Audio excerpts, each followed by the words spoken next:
Sibingelela balaleli ngegama lenkosi yethu Jesu, igama ngingumgcini Mhlanga. Namhlanje ngizafisa ukuthi sixoxe nini sikhangele isipho senkosi, sikhangele isipho senkosi. Isipho ngenye yezinto esizithanda kakhulu. Ngiyazithanda mina isipho, lani ngiyakwazi futhi ukuthi izipho liyazithanda kakhulu. Isipho ke yinto ephiwa ngumuntu ngokuzikhethela kwakhe, engazange wakuchacha lokuthi akuchache. So isipho yinto esiphiwayo singenzanga lutho. Namhlanje ngizafisa isikhulumeni ke ngezipho ngokuchiyana kwazo esizitholayo. Sizakhangela ke isipho sokuqala esaphiwa abantu bephiwa nguNkulunkulu. Kwenze ukuthi sizwisise, ngifaka ngisendlalela laphana ukuthi sizwisise indaba yesipho engikhuluma ngaso. Ungakhangela uGenesis chapter 2 iverse ngu-23. uGenesis chapter 2 iverse ngu-23. uNkulunkulu udala umuntu edalela uAdamu. Nxa edala umuntu wesifazane edala uAdamu simfica ehlabela ingoma kuverse 23 kaGenesis chapter 2 esithena leli lithambo lamathambo ami, le inyama yenyama zami. Uzathiwa ngowesifazana ngoba wathathathwa kowesilisa. Nxa uAdamu ekhangele lesi sipho esasesimi phambi kwakhe, kwakuyisipho esamthokozisa kakhulu. Nginanzela ukuthi isipho lesi sathinta yona kanye inhliziyo yakhe uAdamu. Nxa sasithinta yona kanye inhliziyo yakhe, safika esigabeni sokuthi singathi thina ngolimi lwanamhlanje uEva wahle wamncibilikisa inhliziyo, wamthokozisa emizweni yakhe. Wathi nxa emkhangele emehlweni akhe uEva esmayila, uAdamu wathokoza kakhulu. Nxa emkhangele uEva eme isimo sakhe siphelele sisihle, uyabona ukuthi uphiwe isipho esihambelana laye yena ngokwakhe. Yikho phela esithi yena le inyama yenyama yami, meaning ukuthi isipho lesi wasibona ukuthi sihambelana xathu, sibunjwe sahambelana lokuthi yena ngokwakhe vele ufisani. Nxa wayesithi uyambingelela lumuntu esizwa ivoice kaEva yavele nje yamncibilikisa inhliziyo uAdamu. uAdamu abese thokoza kakhulu, ahlabela athi le inyama yenyama yami, la ngamathambo amathambo ami. Nxa uAdamu funa engxenye wamanga uEva, esondela duzani laye emanga, esizwa ukunukelela okumnandi ayikho khona, uAdamu ngempela wathokoza, wathaba ethatshiswa yini, ethatshiswa yilesi sipho aye esesitholile. Indaba ke iba mnandi kakhulu nxa sesiya kuverse 24. Uverse 24 lisithina ngakho ke owesilisa kumbe umuntu uzachiya uyise lonina ahlangane lomkakhe, bona laba bobabili bazakuba inyamanye. Nxa sufika kuverse 24 sokuqalisa ukufaka eminye imbuzo thize eke yangikhathaza kakhulu ukuthi indaba uAdamu ephiwa isipho. Nxa esephiwe isipho, then kube sekungathwa isipho lesi simehlukanisa lalo omnike isipho. Ngoba iverse le ithi yona ngakho ke owesilisa kumbe umuntu uzakwehlukana loyise lonina ahlangane lomkakhe. Lokhu kutshengisa ukuthi kulokwahlukana thize phakathi funa komuntu onika isipho lomuntu owamkela isipho. Indaba ngisitsho njalo ngoba ubaba kaAdamu kumbe umzali kaAdamu angithi kwakunguNkulunkulu. So uNkulunkulu nxa enika uAdamu uEva, sokungani lesi sipho lesi silanda ukuzokwehlukanisa yena uAdamu loNkulunkulu. Le into leyi isivamile, isijayelekile ukuthi kwesinye isikhathi uyathola isipho uthabe kakhulu, isipho sangikhona sibe sesikwehlukanisa lo muntu okunike isipho. Ngambone nxa silungiselela izinsuku lapho okulezipho khona, kwesinye isikhathi kuba zinsuku ezabo Valentines. Uyafica ukuthi umuntu uyabe lesipho, kwesinye isikhathi abe lesipho esingani asihambelani lengendlela akade ufuna ngayo. Lanxa umuntu ekunike mahara, but isipho lesana singakuthabisi ngoba kwesinye isikhathi ingcese singahambelani le ndlela esingabe silokhu sibuye kuyo ngawe. Then kwesinye isikhathi uthabe kakhulu ngesipho uzukhohle umuntu onjani okunike isipho. Ngasona leso ke sizathu ngizacela ukuthi sike khangeleni ke umbuzo uthi kanti vele izipho kufanele yini zisehlukanise lalo onika isipho. Umapha izipho lomamukela izipho kanti kumele nxa lwana sethole isipho behlukane yini kanti yini vele injongo yezipho yini injongo yezipho. Nxa sikhangela eBhayibhelini izipho sifica ukuthi izipho uNkulunkulu asinika zona zinengi. uNkulunkulu uyasinika isipho sempilo. Ungahamba usiya kuMahubo 139, Mahubo 139 usiya ku verse 15, uMahubo 139 iverse ngu15.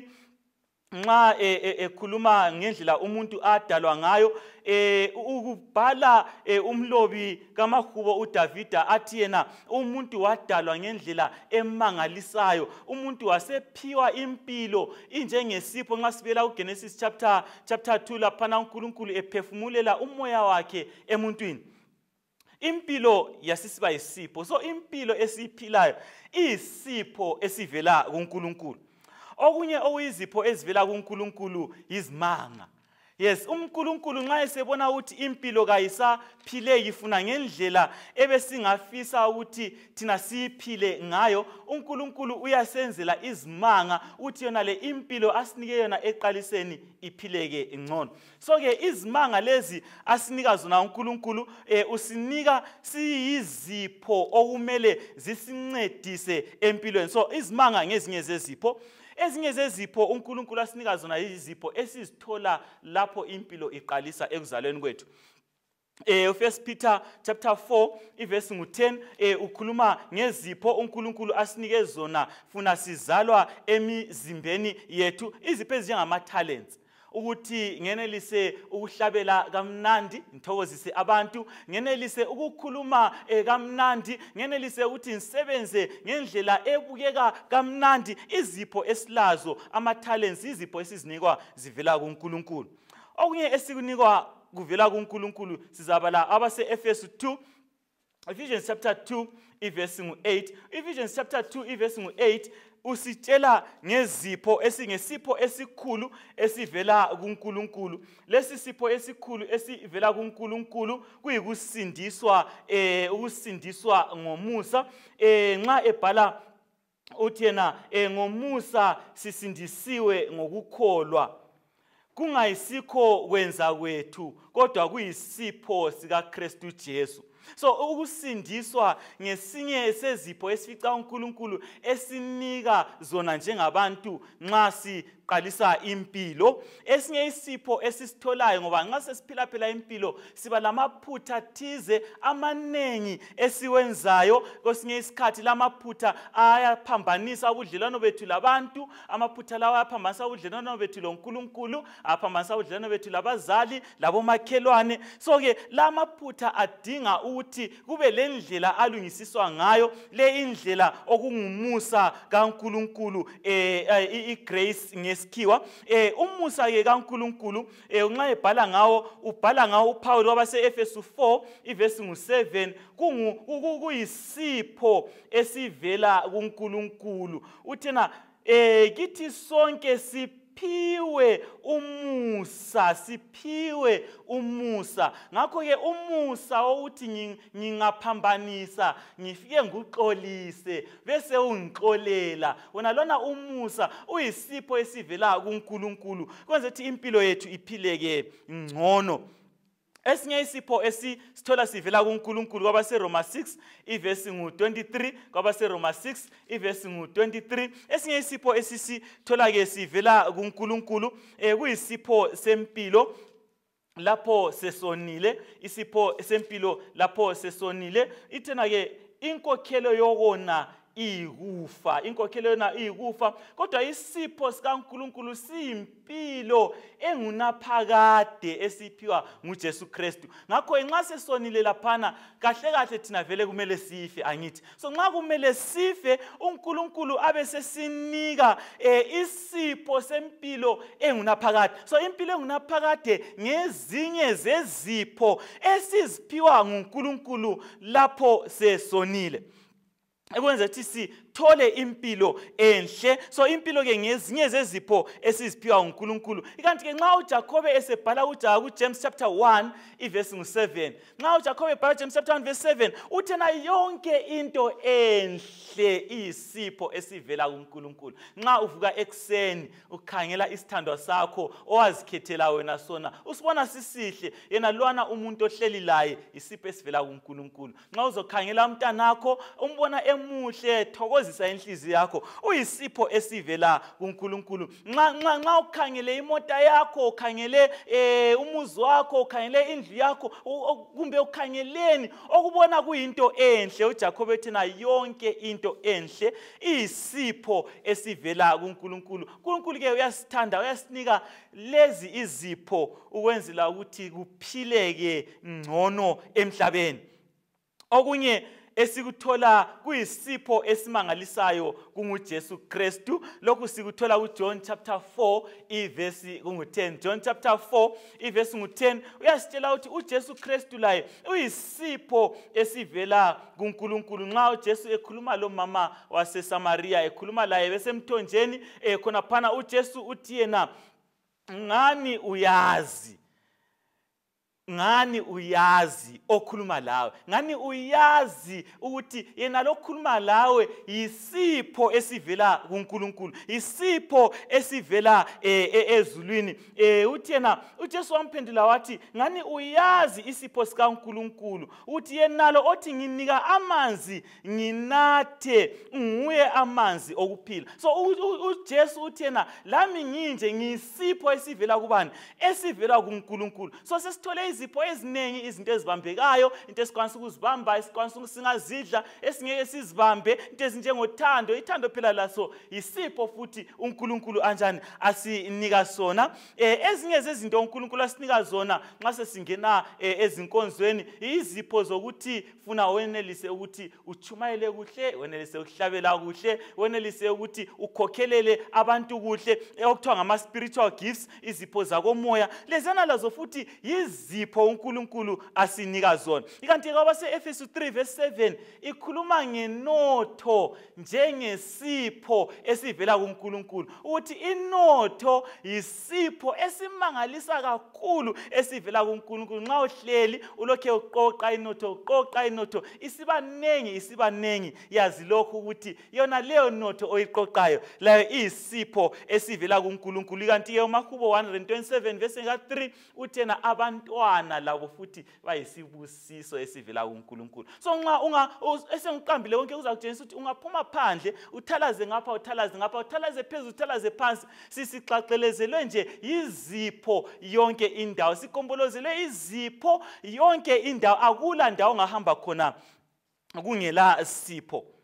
Kodwa ke likhumbule ukuthi nxa izipho ziziningi kangaka, yonke into izipho, laphana sifice uNkulunkulu enika uAdam isipho, abe sesithi owesilisa usezahamba ayehlala lalesi sipho asiphiwayo. So ke lezi zipho esizitholayo kambe kumele zisahlukanise yini lo manika izipho? Uzananzela ukuthi ezikhathini eziningi sijayele ukwenza njengoAdam. Izipho esizitholayo, instruction ayiphiwa uAdam, lathi siyisebenzisa kwesinye isikhathi ngendlela engayisiyo. Adam wayelayiwe ukuthi lo owesifazana sebezahamba bayehlala bonke, kodwa wayengalayiwanga ukuthi sokumele behlukane loNkulunkulu. Kwakumele bahlale bonke kodwa belobudlelwano loNkulunkulu. Lona leliyana phutha lathi sijayele ukulenza izikhathi zonke. Khanyelanini lapha, uAdam lesi sipho ayisiphiwe esingu-Eva, ngelinye ilanga sabuya sithwele isithelo. Nxa uAdam ekhangela isithelo esihle kangaka, sithwelwe yisipho esihle kangaka, abe senanzela ukuthi kodwa lesi sithelo lesi ngani ngiyasazi lesi sithelo lesi ngesesihlahla okuthiwe singasidli. Nxa esenanzela lokhu uAdam kwasomele akhetheke ukuthi athabise isipho asiphiweyo kumbe abuyele kuNkulunkulu onike isipho. Sonke indaba siyayazi. uAdam waqakathekisa isipho ukwedlula umuntu onike isipho. Lokhu lakithi kuyimvama ukuthi siyaqakathekisa kakhulu izipho ukwedlula umuntu onika izipho. Seliyayinanzelele ukuthi ngingaba lenotho ngihlale kahle. Kwesinye isikhathi ngiyaqakathekisa kakhulu inotho ukwedlula isipho umuntu onginike inotho. Sengike ngabona abanye umuntu eqakathekisa abantwana ukwedlula uNkulunkulu omnike abantwana. Sengike ngananzelela abanye siqakathekisa izimanga ukwedlula uNkulunkulu onguye owenza izimanga.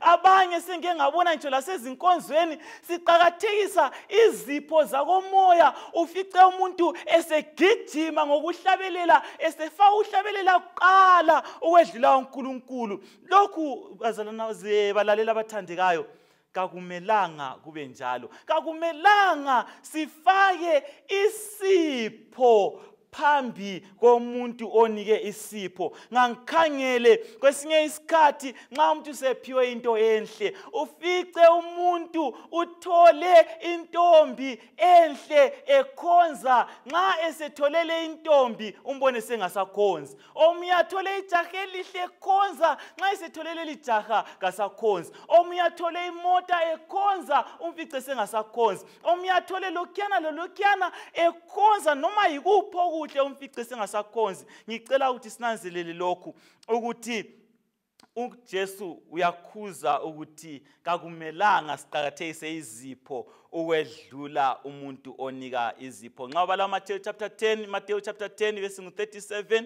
uthena lo oqakathekisa umzali ukwedlula mina akangifanele. So uJesu uyasitshengisa lapha ukuthi nxa sokufika izipho umzali njengesipho sokukondla akumelanga umqakathekise ukwedlula yena uNkulunkulu. Nxa isehla isiya phansi ithona abanye baqakathekisa abantwana ukwedlula yena uJesu, lo oqakathekisa abantwana ukwedlula mina akangifanele. Abanye baqakathekisa impilo ukwedlula yena uJesu ngokwakhe. Nxa siyafika kuMateyu chapter 10 siyafika verse 38 ibisisithi yona lo ozazama ukuthi agcine impilo yakhe uzayiluza. Kusitsho ukuthi khona kakumelanga uqakathekise impilo yakho, inikele nje kuJesu kube nguye oyigcinayo. Abanye kwesinye isikhathi baqakathekisa ngisho leBhayibheli ukwedlula uJesu. Ngiyabona abanye abantu umuntu agijimisa iBhayibheli azakhohle uJesu eBhayibheli. Ufica ukuthi umuntu sebhizi ngamavesi eBhayibheli, uJesu yena ungaphi? uJesu uyakhuluma la indaba yona le uJohn chapter 5 verse 39 lo verse 40 uthi yena lilihlola imibhalo ngoba kuyo linakana ukuthi lizakuthola impilo engunaphakade. Nxa siyafika verse 40 abesina kodwa kalibuyanga kimi ukuze lithole impilo. So kwesinye isikhathi siyagijimisa isipho seBhayibheli sigcine sesingasahambanga kuye uJesu ukuze sithole impilo. Abanye siyagijimisa inotho lokudla, siyenze ngathi uJesu siyamthanda kakhulu ikanti ke singamthandi. Ngiyakhumbula ngelinye ilanga uJesu wayesefide abantu abangu 5000. Nxa sefide abantu abangu 5000 asukela ahambe. Nxa sisuke wahamba iBhayibheli ithi nababuya abantu ngobunengi babo bahaye izikepe bagcwala yonke indawo bathi bona sesisiyabona uJesu. Kodwa nxa befika kuJesu, uJesu uyabakhuza uthi yena kalibuyi yimi ngoba lifuna mina, but libuya kimi ngoba ngeke ngalifida lasutha. Ngakho ke balaleli, namhlanje ngithanda ukuthi sinanzelele ukuthi qakathekile uthi siqakathekise umuntu opha isipho ukwedlula zona ngokwazo izipho zakhona. uAdamu kazange ananzelele ukuthi onguye opha isipho nguye oyisipho. Yena lona owayemnika isipho nguye oyisipho ngoba kuye izipho zivele ziphuphuma insuku ngensuku. Ngicela ke lathi sinanzelele lokho ukuthi uJesu osinika izipho nguye isipho esikhulu. Nxa izipho sezandile asibuyele nini kuye oyisipho esikhulu. Nxa sokumnandi empilweni kasibuyele kuJesu ngoba uJesu nguye isipho esikhulu kakhulu kulazo zonke izipho. Khumbulanini phela kuJohane chapter 3 verse 16 ithena ngokuba uNkulunkulu walithanda izwe kangaka waze wanikela ngendodana yakhe ezelwe yodwa ukuba ilo lalo okholwa kuyo angabhubhi kodwa abe lokuphila okungaphakade. uNkulunkulu wathanda ilizwe waze wanikela ngendodana yakhe wasinika uJesu njengesipho ukuze ngaso leso sipho sithole impilo engunaphakade. Ngakho leso sipho kuzipho engeke ngazilandisa zaba ziningi ngale sihamba lezinye izipho okumele siziqhakathekise empilweni zethu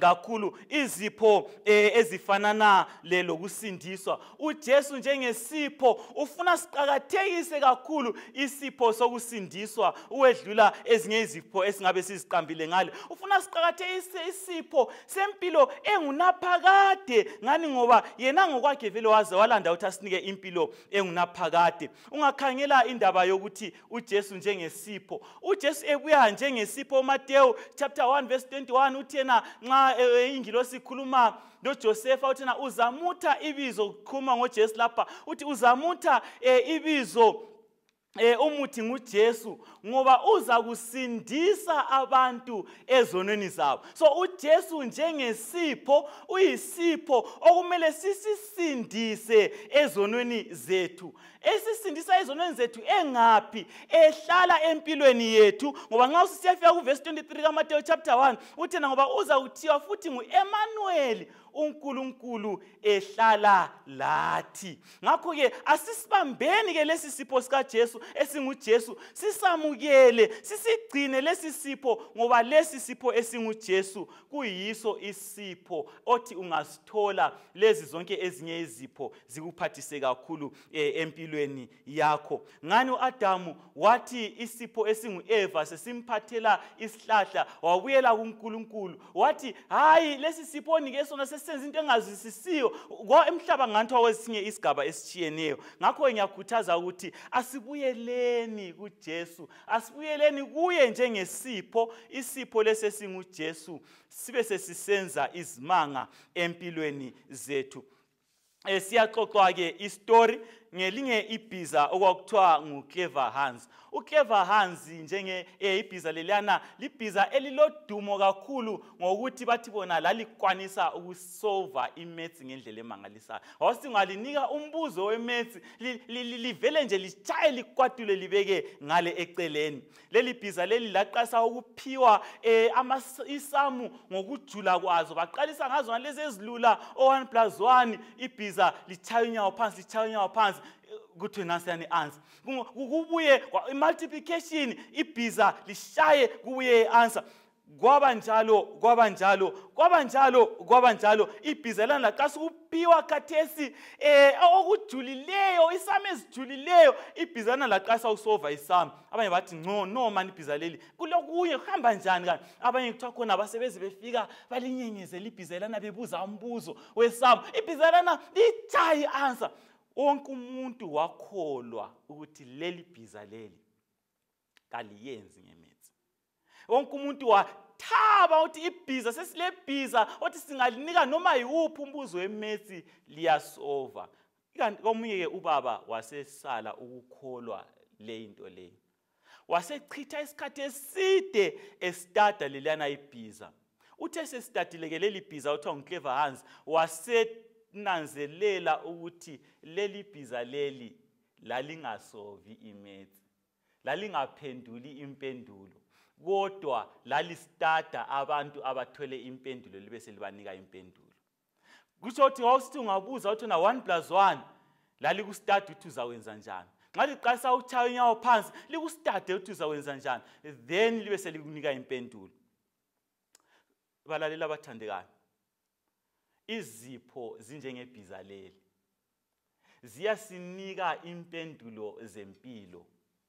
Nxa ngifuna ukuphila ngcono, isipho senotho siyanginika impendulo yempilo. Nxa sengigula sokunzima, izimanga ziyanginika impendulo yempilo. Nxa ngidlula kwezinye izigaba, izipho eziningi ziyasincedisa ukuthi sithole impendulo zempilo. Kodwa njengaleli bhiza, izipho kazikwazi ukuthi zisolve ama problems. Leli bhiza lalingakwazi ukusolve imaths, but laselikwazi ukustada kuphela ukuthi umuntu ole answer ubonakala njani. Lazo izipho zinjalo kazazi usolve ama problems ethu. Ngakho ke owazi kamhlophe kabanzi usolve ama problems ethu nguJesu Kristu. uJesu Kristu nguye yedwa, yikho omunye umhlabeleli uyahlabelela ngesikhiwa uthina turn your eyes upon Jesus, kusho ukuthi chibilikise amehlo akho ukhangele uJesu, bese umkhangela uzananzetha izinto zonke zomhlaba. Lezi zipho zonke ziza kufiphala nxa ukhangele yena. Namhlanje ngithanda ukuthi ngilichiyele uJesu, limamukele njengesipho sikaNkulunkulu, limamukele njengesipho sikaNkulunkulu esilanda ukuthi sisinike zonke lezi zipho phezu kwakho konke impilo engunaphakade, ngokuba uNkulunkulu walithanda ilizwe kangaka waze wanikela ngendodana yakhe ezelwe yodwa ukuba ilo lalo okhulwa kuyo angabhubhi kodwa abe lokuphila okunaphakade. Namhlanje ngiyalicela ukuthi lapho elikhona lamukele uJesu njengesipho sikaNkulunkulu. Enxenye ukhona uthi yena mina sengamukele izipho zaba zinenge empilweni, ngitholile izipho zemali, ngathola izipho zabantwana, ngathola izipho zenotho, ngathola umhlabathi, ngathola amamayini, ngathola lokhena, ngaba lezi moto ngaba lani, kodwa sengifuna isipho esiyiso esedlula zonke izipho, isipho esinguJesu Kristu. Lapho khona ngizacela uphakamise isandla sikhuleke. Asikhuleke nini? Baba uNkulunkulu lamandla amakhulu esezulwini, emhlabeni esiphila kuwo sigcwele lezipho, izipho osinika zona uwenze ukuthi zisondeze kuwe njengesipho esikhulu. Sicela ukuthi lezi zipho esesizithwele esilazo kubalila isipho sempilo zisincedise ukuthi samukele yona. Siphamise izandla namhlanje sisondeza kuwe. Sicela usamukele ke Msindisi sonke njengabantu bakho, sithole isipho esingunaphakade ngegama laJesu ngiyakhuleka. Amen.